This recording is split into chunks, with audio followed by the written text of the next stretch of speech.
Hey everybody, I'm Tim Schafer, and you should really go check out Dice de Dice. Fala galera do 1010, Bernardo da Boa aqui, eu tô com o Tim Schafer e hoje a gente vai entrevistar ele rapidinho aqui e responder umas perguntas. So Tim, you've gained a pretty big status as a game designer because of your creative work with Psychonauts and Brewery Legend and Grim Fandango and all those crazy other games. Where did you come up with those crazy ideas that everybody loved?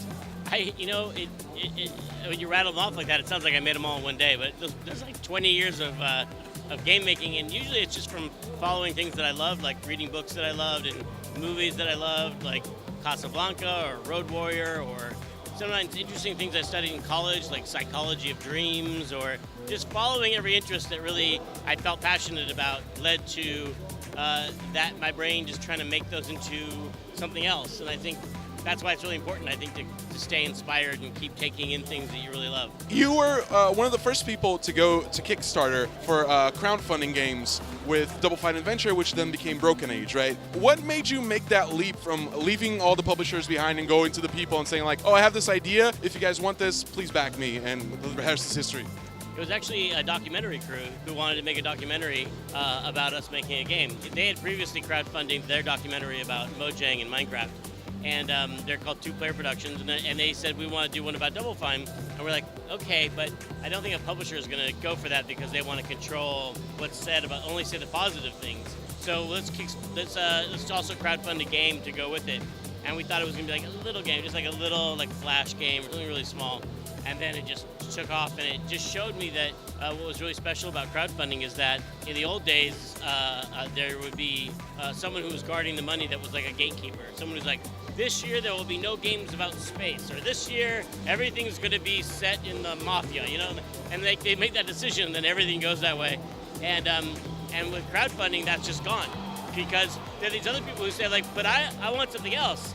And maybe the other games would be bigger than that one, but there's still enough people who say they want something, for example, adventure games. Like, we still want them, they can pool their money together and make it happen, and those gatekeepers can't keep them from enjoying the things they enjoy anymore. So you have a lot more freedom with development when you're crowdfunding. Yeah, I mean, because your boss, you're usually beholden to whoever gave you the money. In this case, it's the players, and they were always your boss anyway, because whenever you make a game, you're trying to make a game the players like. So it really makes it a lot more natural, and there's not a middleman in the middle just trying to guess what the players are going to like. Because that's usually what happens. They're like, okay, we'll give you this money, but we think they're not going to like it unless you take this out or take that out. But now we go direct to the players and we make the game they want. Is this your first time in Rio or in Brazil in general? First time in Brazil ever. How are you liking the city so far? It's beautiful. Everyone is really friendly. There's a really positive vibe to the place, I would say. You know, everyone's very enthusiastic, and I'm really looking forward to checking out these indie games and getting to know the game dev community even more, because when you travel around, especially in South America, I think that each group will say, like, you know, we were isolated for many years. We couldn't buy games like you could. You had to like pirate them all and all these. So there are these little pockets of really unique kind of flavor and feeling to their games. And I hope, I like to see games that are not just look like games from other countries, but they look like, wow, that game could only be made in Brazil. Like, wow, that game was somehow special from the people who made it, you know, and that, because I think that's what the best games usually are games made by, like, only that game could be made by that team at that time, a real personal statement, you know. Well, there are even a few games here that are completely made in Brazil, like Sword Legacy and stuff like that. Those are pretty cool. All right, so final question, and this is one that I hold really dear to my heart. Will we ever get a Brewery Legend 2? Pretty please. If I can scrape together enough money to do that, I would love to do that someday. But that's a very ambitious task. We're kind of building up to that, you know, maybe someday. But Psychonauts 2 is a pretty big game, and we're being creative with the funding in that we have our own revenue that we make from our publishing of our own games and other people's games.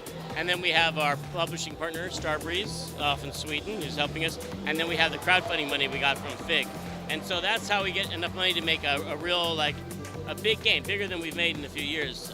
The biggest game we made since Brewery Legend, probably. And if we can keep that growing and we can use crowdfunding and creative methods to fund bigger and bigger games, we could make something that size. But until then, it's going to be really challenging. I believe. That's all I can say. I just hope until then you like some of the new stuff we make up. Oh, no, yeah, definitely. But you talked about Psychonauts 2. How's the energy around that? Like, because it was a game that was requested for a long time, and now you're finally doing it. Yeah. How are people reacting to that? Well, it was really fun to have a surprise announcement and like that, and have people be really excited and surprised. And now we're in the deep in development, and we're showing our updates. And different people have different expectations. Like a lot of people, when you back something, especially in the early days, are like, I want to see every day, right? But when I back something in crowdfunding, I kind of like don't even tell me about it. I just send it to me when it's done.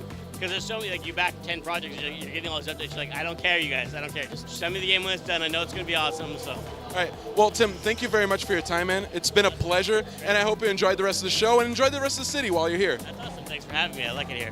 All right. Então é isso, galera. Para ficar sabendo de tudo mais de GGRF, fica ligado no 1010.com.br. Valeu.